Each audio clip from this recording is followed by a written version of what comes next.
Hi, shall we start with the good old team news? Who's available, who's not, who came through? Yeah, obviously a bit unusual because we've still got a few days before the game. But at this stage, sort of from last week, everyone sort of got through the game okay.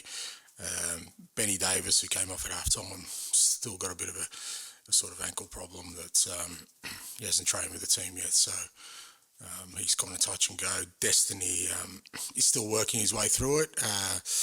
We haven't ruled him out yet. So obviously we've still got 3 or 4 days up our sleeve. So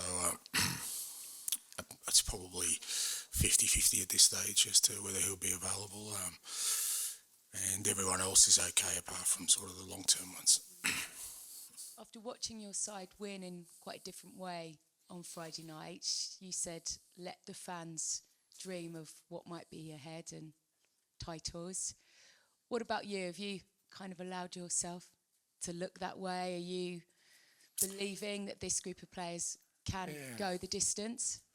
Yeah, no, I'm not. I'm not so much a dreamer. I'm very much in the reality of day to day, and what's important to us is, as I say, I thought we coped well with the challenge we had on the other night. But we know that there's another challenge for us Monday night. So looking beyond that doesn't really serve any purpose. Like I said, supporters, by all means, this is their football club, and they've got to enjoy their football club if things are going well, and it provides them with some hopes and dreams and aspirations. But my task is more sort of the mundane day to day. You said don't look too far ahead, but looking too far ahead, sorry, but Chelsea, Villa, City, Newcastle coming up. How big is this? How defining could the next few weeks be? Your side have come a long way very quickly, and you said there might be bumps, but also you said you're going to enjoy those bumps. Yeah, it's just part of the challenge, and again, you can sort of list those games, and you can sort of think about them collectively, or you can just concentrate on the biggest challenge for us, which is Chelsea on Monday night. So all those kind of things take care of themselves if you deal with the kind of, like I said, the day-to-day process. And really important for us, I've emphasised to the players, we just stay in the present. It's for us, what's worked really well so far is that the players come in every day working hard, wanting to improve, and tackled every game with a real strong mindset of trying to overcome whatever challenge we have. And there would be no one who's thinking beyond Monday night, because that's kind of our most important task right now. Alex. Hi, Ange. You've had over a week to prepare for Monday's game. How have you managed that time, and have you given the players some days off? Yeah, we had a couple of days off, sort of straight after the game, and because obviously we had the short turnaround Monday to Friday, so we had a short turnaround between the games, so it made sense to give the lads a couple of days off. And they realise when you have a couple of days off, you work doubly hard when you're in. So they've had 3 fairly intensive days. So it's been a good week. Opportunity for us to work on a few things, physically, tactically, and I've had a solid block of training, which is good for us. We want to sort of try and compensate for the fact that we don't have a game. Obviously midweek, because we're not in Europe, and obviously the Carabao Cup, and it's really important that we try and keep our players as fit as possible, not just the starters, because obviously without games midweek, a lot of guys aren't playing a lot, and we're going to need them. So we use that time to try and work as hard as we can in training to compensate for it. Did you go to the team meal? Look fun, the team meal? The reason it was fun was I wasn't there. So. Arsenal, City and Liverpool could go above Spurs before they play on Monday. I know you've said that you're not looking too far ahead, but how much of focus is there on the league table right now? Are you looking at it and think, I want to stay up there? No, like I said, you don't use it as, it's the obvious barometer for how you're going, for sure. And we're in a good position. We obviously want to stay there, but it's not, it's not the driver of, like I said, where we are at the moment as a team, because for us, while we're building, kind of a way of playing, a way of training, a lot of new players being incorporated into where we are as a football club at the moment. Our mindset just needs to be on like I said, tackling each challenge and really focusing on ourselves right now. Whatever the sort of table shows, it'll show, but the only influence we can have on it is by making sure that every game we tackle it. Just finally, nobody likes being reunited with their ex, especially when they're with someone that they never liked. But how hopeful are you that the Spurs fan base will take the moral higher ground because they're so in love with you now and not show any hostility or animosity towards Mauricio on Monday? Jeez, that's a lot to take in, and thankfully those kind of days are well past me. I think your reference is to Mauricio, yeah. All right, so I'll try and get to that. Look, it's undoubted that he had an unbelievable impact on this football club. As all of us, I guess, in our roles, that's our ultimate goal and ambition, is that whatever kind of doors we go through, that we make an impact, and he's had an undeniable impact on this football club. His time here, I mean, he almost took the club to the ultimate summit of the Champions League, got close to the league. So his work is unquestioned. Everyone I speak to around here, there's still people who worked with him, can't speak highly enough of him as a person, as a manager. So I doubt there'd be anything but respect for Mauricio from anyone at this football club, supporters or people associated with it. That doesn't mean he's going to get a guard of honour on Monday night because we want to win, and I don't think you would expect that. But his tenure here and his impact here is undeniable, and I think will stand the test of time. That whenever people think of Mauricio and his time here as a Spurs manager, we'll only look upon it with respect and fondness. Ange, how are you? I'm just getting over my ex, mate, and thinking about the future. Yeah. Just kind of following on from that, do you, in a way, see your style of play to be in any way similar to Mauricio's in terms of being attacking, good to watch, entertaining football? Well, it depends how you define it, mate. I think I've said before, I don't think, we're all sort of, unique in our own way. I don't think, you can just sort of say that, there's very two styles of football mimic one another.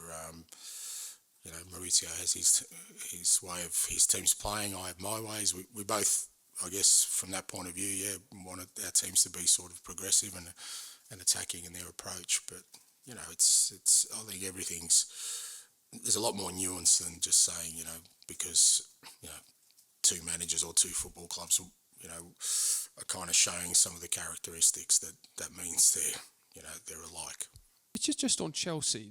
They've spent £1 billion in 18 months. They've signed a lot of players on very long-term contracts, most of whom came in before the current manager. And now he's got to try and mould that into a team. I just wonder what you made of that as a sort of managerial challenge, that whole picture over the last sort of 18 months. Yeah, look, I'm reticent to comment on those kind of things because what I know is that you don't really know what challenges exist until you're in it. So even here, people can assume what kind of challenges I had coming in, but it's probably not a tenth of kind of what we had to sort of do or what I felt needed to change to happen. And, whether that's Mauricio or any other manager, I guess, you don't really know what they're having to deal with to get to the end point. But, at the same time, while, others may look at it and say, that's a real difficult one. There'd be managers saying, I wish I had $1 billion to spend and waste, because there's always, what people sometimes see as an advantage is not necessarily the case. What others see as a disadvantage is not always the case. And it's, that's the challenge for all us managers. I really think we're all in our own unique space that no one can really understand because none of us can really disclose all the information because that's the way organisations work. So what I have to deal with and what Mauricio has to deal with are probably very, very different. But in essence, what we're trying to do is the same thing: is build a team that hopefully, we believe can bring success. You look at Mauricio's track record, and I've got no doubt that he'll get Chelsea on the right path. I've got no about that. But, how he goes about that, he knows better than anyone else. Do you like $1 billion to spend? Not necessarily, because I've always said that it's I've never felt it's about just spending money. I think that's been proven time and time again. You look, if you get it all right, then you've got a pretty strong case. But there's always a limit to every team, right? So you can't have 24 world-class players. That will never work. It doesn't work. It's been proven. It's about having a squad that's balanced, guys that are committed to a cause, guys who maybe, aren't going to play every game, but every time they play are going to make a huge impact for you because they buy into what you're trying to build. So, just spending endless money to get the best players is, it's been proven time and time again, is not the answer. What the answer is to get the right chemistry in your team, in your squad, to have 24 players committed to one cause. And I don't think you can do that if you just get the 24 best players in the world. I just don't think that's a headache I definitely don't want. James, can you pass the mic down towards Charlie, please? Thanks. Ange, sorry, just another one on Maurizio. I just wondered, when you took the job this summer, how conscious you were of how much he's kind of loomed over the club the last 4 years, and the fact that none of his successors really got fans to kind of forget about him, and it feels like finally you've done that. So I wondered if his name came up in conversations, or something you were aware of. The question about the exes, mate. You don't worry about that. No, I don't. It's not like I've always gone to every job just. I think I've said before, when you do take on a challenge, there's a million opinions that people give you, internally, externally, about what needs to happen, or what it was like, and, how great it was or how bad it was. And I never put too much stock in it. I'll always kind of make up my own mind about sort of what I think an environment needs. So I don't need to sort of... it was what it was with Maurizio, or in recent years with the other managers. And like I said, if you're looking for one thing that was at fault of one person, I never think that's the case. It's always a multitude of factors. And from my perspective, what I wanted to do when I started here was, as I've done everywhere else, was try and create a team in the image of the way I want us to play, and kind of the past. I think if you chain yourself to that, then, as I keep saying, you can't make meaningful change if you kind of go in with those kind of preconceived ideas. Have you ever given thought about going back to a previous club or the national team, and sort of the pros and cons of doing that? No. Look, knowing my nature, it's unlikely. God, we're getting something. Once they're exes, mate. So you've messed with my head now. I'm thinking about that all the time.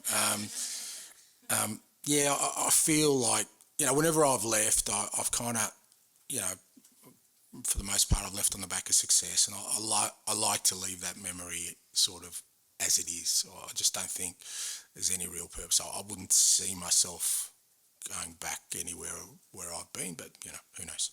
And just lastly, you talked last week about how the fact that one thing that hadn't quite clicked yet was in the attacking sense. And obviously then Palace, you won the game, but it weren't tons of chance or anything like that. How do you get the team to where they want to be? Is it just repetitions of patterns, or are there other elements that come into it as well? Yeah, it's a little bit of all of that. It's just, players understanding their roles a little bit more, us becoming a little bit more comfortable with the way we want to play. I mean, don't get me wrong, I don't think, it doesn't matter how sort of advanced we were in terms of our forward play. I don't think you're ever going to go to Palace and create a lot of chances. I don't think anyone will, because of the way, it's a tight pitch, the way they set up with Roy, they're very disciplined. Even at 1-0, 2-0 down, they didn't want to really expand against us. So it was never going to be that kind of game. What was pleasing for me was both our goals came off the back of stuff that we work on, and that's important, because it didn't didn't require sort of some individual brilliance or us doing something that we're not kind of working on to get our goals. We got our goals by being sort of really disciplined and in our approach. But like I said, I think when I look at at the start we've had, I still think there's so much more upside in our front third play. But all these things, they're all pieces in the puzzle and they all fall at different times. We'll just continually work on it, and I'm sure it's areas we'll improve in.